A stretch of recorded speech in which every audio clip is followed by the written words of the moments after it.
మీ కుటుంబంలో సంపాదించే ఇంకొక కొత్త వ్యక్తిని కూడా చేర్చకుండా ఇద్దరు ట్యాక్స్ పేయర్స్ ఉండొచ్చు అని ఒక విషయం చెప్తే మీకు ఎలా ఉంటుంది? అందుకోసం మళ్ళీ కొత్తగా ఎటువంటి శాలరీ అవసరం లేదు, కొత్త బిజినెస్ అవసరం లేదు, ఏ ట్రిక్స్ అవసరం లేదు. పైగా ఇది పూర్తిగా లీగల్ అయిన ఒక ఫైనాన్షియల్ స్ట్రక్చర్. అంతేకాకుండా ఇది మన న్యాయ వ్యవస్థలో చాలా సంవత్సరాలుగా ఉంది. అయినా కూడా చాలా మందికి దీని గురించి తెలియదు.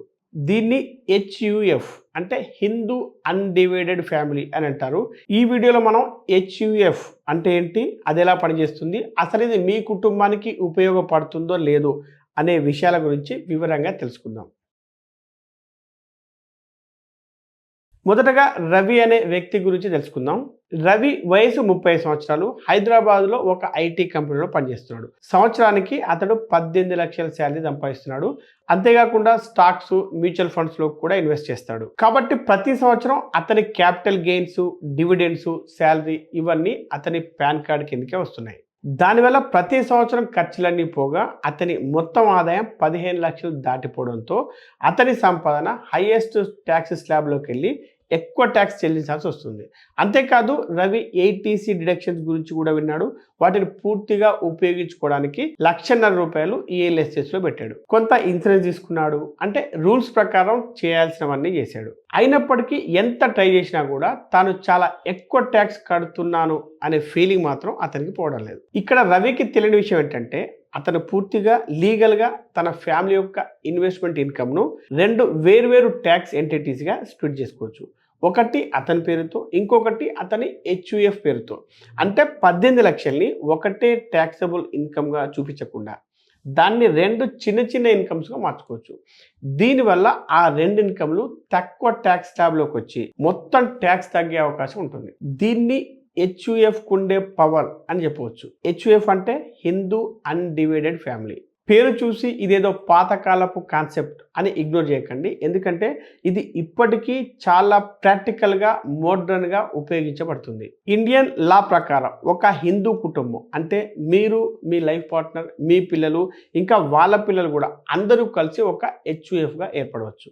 ఇలా ఒక్కసారి హెచ్యుఎఫ్ ఏర్పడిన తర్వాత ట్యాక్స్ విషయంలో ఇది పూర్తిగా ఒక డిఫరెంట్ లీగల్ ఎంటిటీగా గుర్తించబడుతుంది. ప్రాక్టికల్గా చెప్పాలంటే దీని అర్థం ఏంటంటే హెచ్యుఎఫ్కి సొంతంగా ఒక పాన్ కార్డ్ ఉంటుంది, సొంతంగా ఒక బ్యాంక్ అకౌంట్ ఉంటుంది, అలాగే సొంతంగా 0 నుండి మొదలయ్యే ట్యాక్స్ స్లాబ్ కూడా ఉంటుంది. అంటే ఇప్పుడు రవి కుటుంబంలో ఇద్దరు ట్యాక్స్ పేయర్స్ ఉన్నట్టే అవుతుంది. ఒకరు రవి, రెండవ వారు రవి క్రియేట్ చేసుకున్న హెచ్యుఎఫ్. రవి క్రియేట్ చేసుకున్న ఈ హెచ్యుఎఫ్ ద్వారా వచ్చే ఇన్కమ్ రవి పర్సనల్ ఇన్కమ్కి యాడ్ అవ్వదు. అది వేరుగా ట్యాక్స్ చేయబడుతుంది.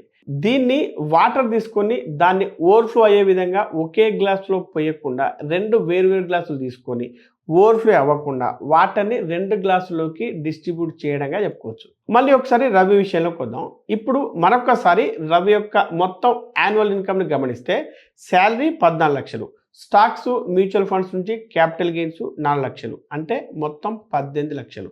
ఇవన్నీ రవి పేరు మీదే ట్యాక్స్ అవుతున్నాయి కదా.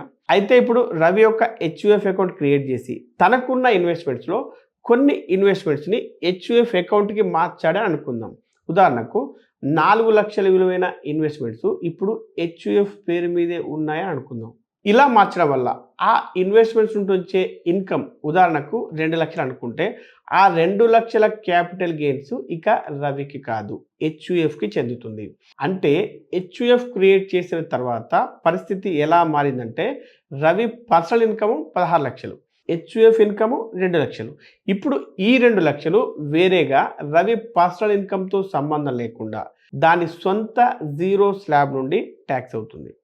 దీనివల్ల హెచ్యుఎఫ్ ద్వారా వచ్చిన 2 లక్షల ఇన్కమ్కి డిడక్షన్స్ మరియు కొత్త ట్యాక్స్ రెజ్యూమ్ మీద ఆధారపడి చాలా తక్కువ ట్యాక్స్ కానీ అసలు ట్యాక్స్ అనేది కానీ ఉండకపోవచ్చు.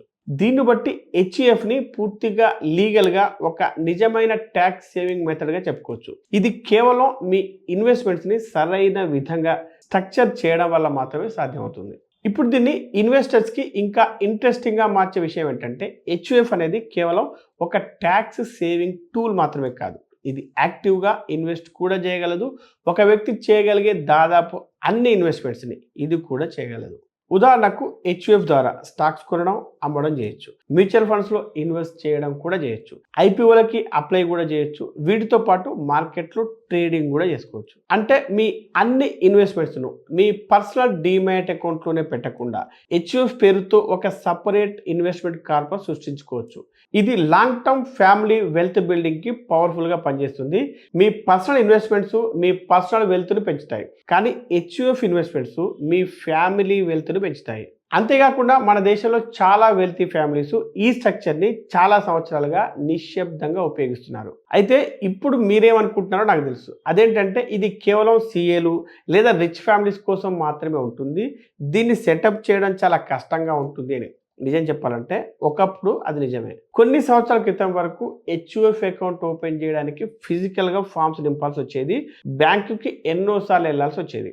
వారాల తరబడి మన అప్లికేషన్ బ్యాక్ అండ్ ఫోర్త్ అవ్వడం జరిగేది. కానీ ఇప్పుడు పరిస్థితి మారిపోయింది. ప్రస్తుతం ధన్ లాంటి ప్లాట్ఫామ్స్ ద్వారా హెచ్యుఎఫ్ డీమ్యాట్ అకౌంట్ని ఎటువంటి అకౌంట్ ఓపెనింగ్ ఛార్జెస్ లేకుండా, ప్లాట్ఫామ్ ఫీజు కూడా లేకుండా పూర్తిగా ఆన్లైన్లోనే ఓపెన్ చేయొచ్చు. మొత్తం ప్రాసెస్ డిజిటల్ అయిపోయింది. దీనివల్ల ఎక్కడికి తిరగాల్సిన అవసరం లేదు, కన్ఫ్యూజింగ్ పేపర్ వర్క్ కూడా లేదు. సో దీనికోసం మీకు ఉపయోగపడే ఆ ప్లాట్ఫామ్ ధన్. ఇప్పుడు ధన్లో హెచ్యుఎఫ్ డీమ్యాట్ అకౌంట్ని స్టెప్ బై స్టెప్ ఎలా ఓపెన్ చేయాలంటే, స్టెప్ 1 డిస్క్రిప్షన్లో ఇచ్చిన అకౌంట్ ఓపెనింగ్ లింక్ను విజిట్ చేయండి. స్టెప్ 2 మీ మొబైల్ నెంబర్ ఎంట్రీ చేసి ఓటీపీ ద్వారా వెరిఫై చేయండి. స్టెప్ 3 హెచ్యుఎఫ్ యొక్క పాన్ డీటెయిల్స్ ఎంటర్ చేయండి. మీ పర్సనల్ పాన్ కాదు, హెచ్యుఎఫ్ పాన్ ఎంటర్ చేయండి. స్టెప్ 4 కర్త కోసం ఆధార్ బేస్డ్ వెరిఫికేషన్ కంప్లీట్ చేయండి. హెచ్యుఎఫ్ యొక్క హెడ్ను కర్త అంటారు. సాధారణంగా ఫ్యామిలీలో ఉండే సీనియర్ మెంబరు హెచ్యుఎఫ్ని మేనేజ్ చేసే వ్యక్తి అవుతారు. స్టెప్ 5 అవసరమైన బేసిక్ డాక్యుమెంట్స్ అప్లోడ్ చేయండి. దీనికి HUF pan card, HUF bank account details, ఇంకా సపోర్టింగ్ కేవైసీ డాక్యుమెంట్స్ అవసరం అవుతాయి. స్టెప్ 6 కేవైసీ వెరిఫై అయిన తర్వాత మీ హెచ్యుఎఫ్ డీమ్యాట్ మరియు ట్రేడింగ్ అకౌంట్ డిజిటల్గా యాక్టివేట్ అవుతుంది. అంతే, ఇక వెంటనే మీరు ఇన్వెస్టింగ్ ప్రారంభించవచ్చు. స్టాక్స్, మ్యూచువల్ ఫండ్స్, ఐపీఓస్ ఇవన్నీ ఇదే ప్లాట్ఫామ్లో ఉంటాయి. అలాగే ధన్ ప్లాట్ఫామ్లో మొత్తం ప్రాసెస్ అంతా చాలా ఫాస్ట్గా, డిజిటల్గా, ఎలాంటి టెన్షన్ లేకుండా ఉండేలా డిజైన్ చేయబడింది. మీరు వెంటనే హెచ్యుఎఫ్ అకౌంట్ ఓపెన్ చేయడానికి వెళ్ళే ముందు ఒక ముఖ్యమైన విషయం గురించి క్లియర్గా తెలుసుకోవాలి. అదేంటంటే హెచ్యుఎఫ్ అనేది ఎలాంటి లూప్ హోల్ కాదు, జుగాడు అంతకన్నా కాదు. ఇది కేవలం ఇండియన్ లాలో గుర్తింపు పొందినటువంటి ఒక ప్రాపర్ ఫ్యామిలీ ఫైనాన్షియల్ స్ట్రక్చర్ మాత్రమే. హెచ్యుఎఫ్లో ఒక కర్త ఉంటాడు. కర్త అంటే హెచ్యుఎఫ్ని మేనేజ్ చేసే వ్యక్తి అని అర్థం. సాధారణంగా ఫ్యామిలీలో సీనియర్ వ్యక్తి హెచ్యుఎఫ్కు కర్త అయ్యేవారు. కానీ ఇప్పటి లా ప్రకారం మహిళలు కూడా కర్త అవ్వచ్చు. మిగతా ఫ్యామిలీ మెంబర్స్ అంటే భార్య, పిల్లలు, వీరిని కంపార్ట్నర్స్ అంటారు. వీరందరికీ హెచ్యుఎఫ్ ఆస్తుల్లో వాటా ఉంటుంది. అంటే హెచ్యుఎఫ్లో డబ్బు గురించి తీసుకునే నిర్ణయాలు కేవలం ఈ ఏడాది ట్యాక్స్ సేవింగ్ కోసమే మాత్రమే కాకుండా ఫ్యామిలీ లాంగ్ టర్మ్ గోల్స్ దృష్టిలో పెట్టుకొని తీసుకోవాలి. అంతేకాకుండా సరిగ్గా ఉపయోగిస్తే హెచ్యుఎఫ్ వల్ల ఫ్యామిలీకి చాలా ఉపయోగాలు ఉంటాయి. ఉదాహరణకు ఇన్వెస్ట్మెంట్స్ను సిస్టమేటిక్గా ప్లాన్ చేసుకోవచ్చు. ఒక ప్రత్యేకమైన long term investment pool create చేసుకోవచ్చు. ట్యాక్స్ను లీగల్గా బాధ్యతగా తగ్గించుకోవచ్చు. అలాగే సరైన అవగాహన లేకుండా వాడితే ఫ్యామిలీ ఆస్తుల విషయంలో డిసిషన్స్ తీసుకోవడం చాలా కష్టంగా మారే అవకాశం ఉంది. అందుకే ముందుగా దీన్ని బాగా అర్థం చేసుకోండి.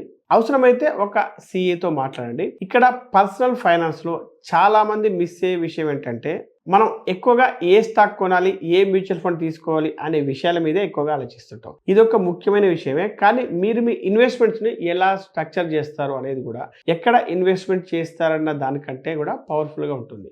హెచ్యుఎఫ్ కూడా సేమ్ అలాంటి ఒక స్ట్రక్చరే. ఇది ఇండియన్ చట్టాలలో శతాబ్దాలుగా ఉంది.